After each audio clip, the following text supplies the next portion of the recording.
बागेश्वर धाम के नाम से प्रसिद्ध शास्त्री धीरेन्द्र शास्त्री इन दिनों हर किसी की जुबान पर हैं। उनके चमत्कार किस्से सुर्खियों के बीच विवादों में भी हैं और अब यह चमत्कार सियासी रंग में आ गया है। बागेश्वर धाम के महाराज इस समय रायपुर में हैं और उनके चमत्कार दिखाने के सवाल पर मुख्यमंत्री ने बड़ा बयान दिया और कहा कि उन्होंने ये कहा कि लोगों को सिद्धियां मिलती हैं।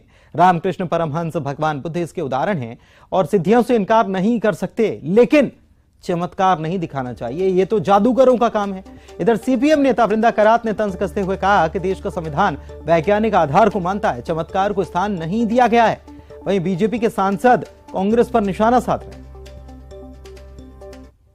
हैं। सिद्धि नहीं होती, आप किसी को इतनी सिद्धियां मिलती हैं, कोई बीमार है उसको ठीक भी कर सकते हैं, कोई सामान है वो हवा में ला सकते हैं, ये सारी सिद्धियां हैं, मिलती है। लेकिन इस मामले में दो मैं महापुरुषों का जो वक्तव्य है उसका उद्धरण करना चाहूंगा। पहला रामकृष्ण परमहंस, दूसरी बात भगवान बुद्ध के जीवन में भी ऐसी घटना घटी जो साधना क्षेत्र में सिद्धियां प्राप्त कर सकते हैं, लेकिन इसको चमत्कार दिखाना नहीं चाहिए। ये जादूगरों का काम है, इससे समाज में जड़ता आती है, ये उचित नहीं है। जितने ऋषि मुनि हुए हैं उस सब ने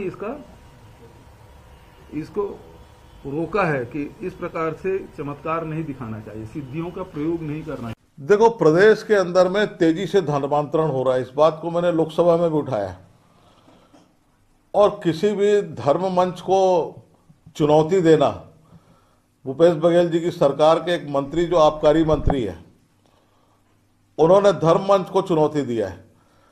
यह अनैतिक है, अपमानजनक है।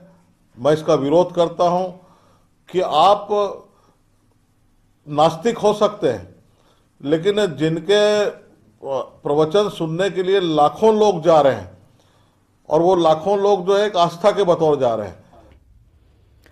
बस्तर में धर्मांतरण पर सियासत जारी है। यहां पर हुई हिंसक झड़प के बाद सीपीएम नेता वृंदा करात के नेतृत्व में एक प्रतिनिधि मंडल ने कांकेर, कोंडागांव और नारायणपुर जिले का दौरा किया और मामले पर अपनी रिपोर्ट तैयार की। इस दौरान उन्होंने नारायणपुर में घटी घटना में पीड़ितों और प्रशासनिक अधिकारियों से बातचीत की और कहा कि 100 से ज्यादा लोगों से उन्होंने मुलाकात की और रिपोर्ट तैयार की। न्यूज 18 से उन्होंने कहा कि बीजेपी के लोग इस पूरे घटनाक्रम में शामिल हैं।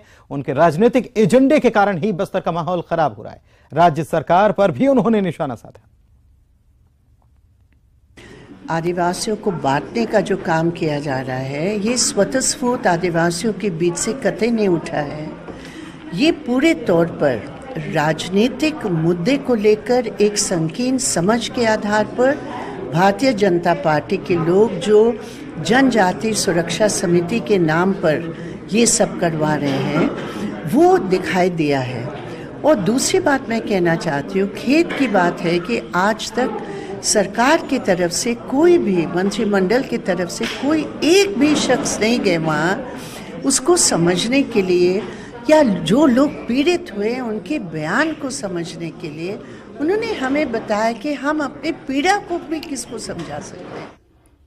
इधर मुख्यमंत्री भूपेश बघेल ने कहा कि बीजेपी के समय ज्यादा चर्च बने, धर्मांतरण कराने वालों के खिलाफ हमने कार्रवाई की है और धर्मांतरण के नाम पर गुंडागर्दी नहीं चलेगी। जो गलत करेगा वो जेल जाएगा।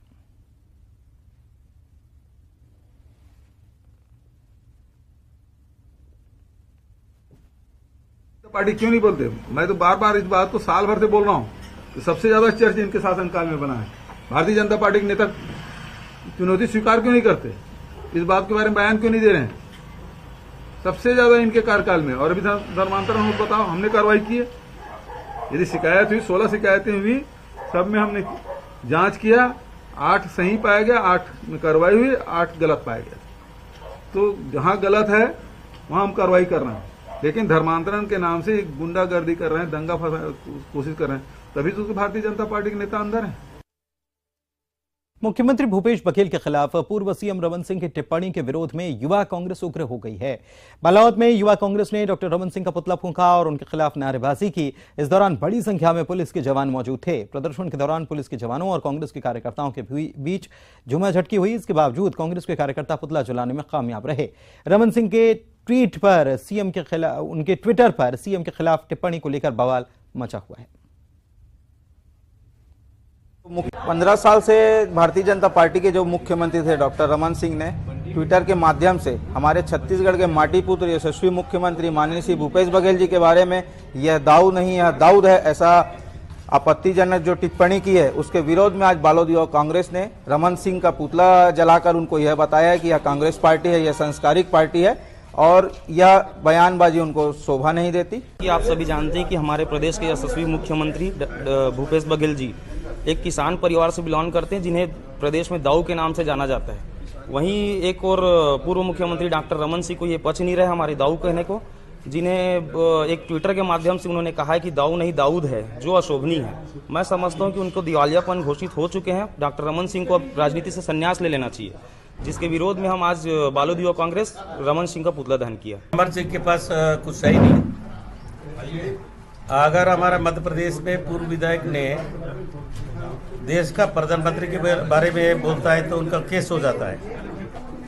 अगर इस टाइप का हमारा मुख्यमंत्री को छत्तीसगढ़ जनता चुना हुआ मुख्यमंत्री, ये 3 बार मुख्यमंत्री थे, इनको बहुमत तो ज्यादा जैसे भूपेश बघेल को जितना बहुमत है 71 सीट, ये तीनों बार में ले दे के चुनाव जीतने वाला मुख्यमंत्री इस टाइप का भाषण देना रमन सिंह। बीजापुर में पदस्थ नायब तहसीलदार के राहुल गांधी पर विवादित पोस्ट को लेकर कांग्रेसियों में उबाल है। युवा कांग्रेस कार्यकर्ताओं ने रजकमार चौकी प्रभारी को ज्ञापन सौंपा, अपराध दर्ज करने की मांग की। बता दें कि बीजापुर में पदस्थ नायब तहसीलदार वीरेंद्र श्रीवास्तव ने सोशल मीडिया पर राहुल गांधी के खिलाफ विवादित पोस्ट जारी किया था। इस तरह रामपुर विधायक ननकीराम कंवर ने भी मुख्यमंत्री भूपेश बघेल के खिलाफ आपत्तिजनक बयान दिया था। कांग्रेसियों ने दोनों के खिलाफ कार्रवाई की मांग की। उधर छत्तीसगढ़ के 4000 से ज्यादा जूनियर डॉक्टर्स हड़ताल पर हैं। जूनियर डॉक्टर्स का आंदोलन का आज चौथा दिन है। ओपीडी से मरीज बेरंग लौट रहे हैं। डॉक्टर्स आंदोलन पर हैं और मरीज परेशान हैं। वहीं आंदोलन पर बैठे लोगों की सुविधा अभी तक स्वास्थ्य विभाग की ओर से नहीं ली गई। आंदोलन लगातार जारी। अभी तक हमारा ये हड़ताल का चौथा दिन है और अभी तक कोई सफलतापूर्वक या फ्रूटफुलनेस वाली मीटिंग नहीं हो पाई है। कल डीएमई सर से और डीन मैम से बात हुई थी, बट उनका भी अभी तक गवर्नमेंट की तरफ से जो एक प्रशासन की तरफ से वो कोई अच्छी पहल नहीं हुई। जी बिल्कुल, हम लोग को भी ऐसे शौक तो नहीं है कि स्ट्राइक हो, मरीज परेशान हो, बट हमारी मजबूरी है। जो 5 साल से हो जाना चाहिए था, अभी तक नहीं हुआ। तो बातचीत हुई, पत्राचार हुआ, उसके बाद ये हमारा फाइनल रिजॉर्ट था। अब वही कंटिन्यू करेंगे हम लोग। वैकल्पिक व्यवस्था हर संस्था अपने तरफ से कर रही है, लेकिन जो हमारी मांगे हैं जब तक हम लोग का पूरा नहीं होगा तब तक हम लोग अनिश्चितकालीन हड़ताल तक बैठेंगे यहाँ पे।